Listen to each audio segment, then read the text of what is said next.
तो last event में जब मैं आया था तो मैंने अपनी लव स्टोरी के बारे में बताया था, तो उसमें बहुत सारी कमेंटें ऐसी आई हैं जिनको मतलब लोगों ने जज कर दिया मेरी लव स्टोरी को। मतलब 11 साल के प्यार को ना 11 मिनट में उन्होंने जज कर दिया।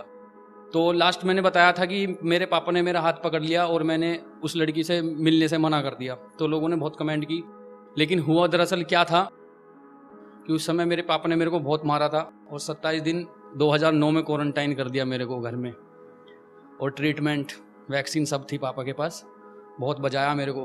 तो 27 दिन के बाद जब मैं अपने कमरे से निकला तो निकलते ही सबसे पहले मैंने उसे फ़ोन किया। ये था मेरा प्यार कि 27 दिन बाद मैं उसे कॉल कर रहा हूँ निकलते ही, और उसके फ़ोन पे रिंग नहीं गई, उसने फ़ोन उठा लिया। ये था उसका प्यार। लेकिन उस दौरान उसने ये हाल जानने की कोशिश नहीं करी मेरा कि इतने दिन आप कहाँ थे। बस उसको गुस्सा था और उसने मुझे बहुत गालियाँ सुनाई। तो उस दौरान हमारा ब्रेकअप हो गया। मैंने उसको कुछ नहीं बोला। तो उस टाइम के लिए लिखा था, कुछ पाबंदियाँ प्यार में होती हैं कि यार अब आप फ़ोन नहीं करोगे, मेरे घर पे फ़ोन रहता है, मतलब जो दूर होने वाली बातें होती हैं। तो उसके लिए मैंने कुछ लिखा है, तो ध्यान दीजिएगा कि हालात काबू नहीं आ रहे, ये बता कि अपनी हदें पार कर जाऊं क्या मैं। कि हालात काबू नहीं आ रहे, अपनी हदें पार कर जाऊं क्या मैं। और यूं पल पल मुझे मारने से बेहतर है कि बता दो तुम, मर जाऊं क्या मैं। Thank you. और एक समय था कि जब उसको मुझसे बात करे बिना नींद नहीं आती थी, तो उसके लिए कुछ लिखा है। मेरे ब्रेकअप को 11 साल हो गए, जैसा कि आप जानते ही, मैंने बताया था।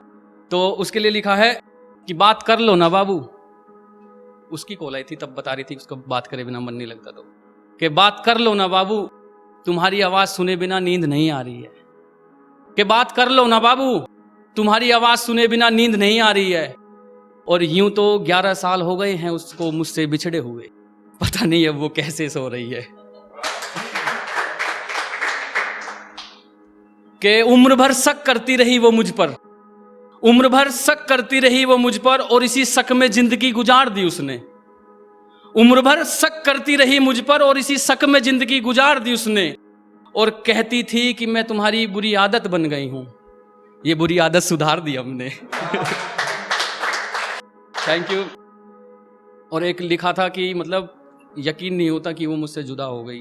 तो उसके लिए लिखा था कि बंद करके रखा था उसको हाथों की लकीरों में, बंद करके रखा था उसको हाथों की लकीरों में, मेरा कोई अपना मुझसे दगा कर गया।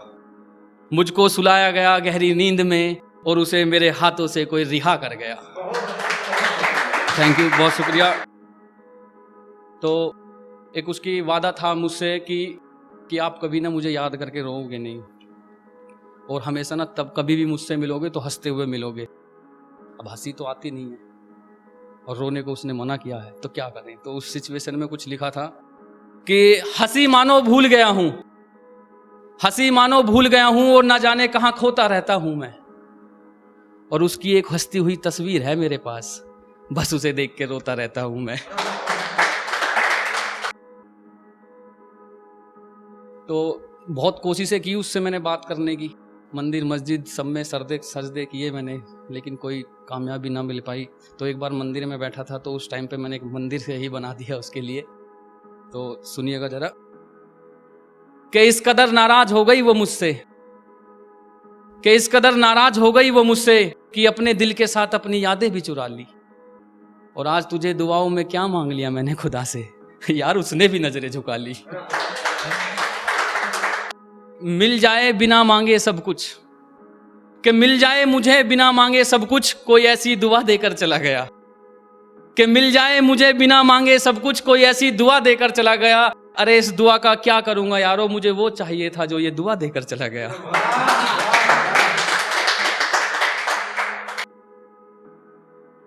और एक उनके लिए लिखा है, जो भाई जो कमेंट कर रहे थे, कुछ भी नीचे कमेंट में लिख दिया, तो उनके लिए लिखा है कि मेरी कहानी उन्हें बिल्कुल समझ नहीं आएगी जिनके दिल पर किसी के प्यार का पहरा है।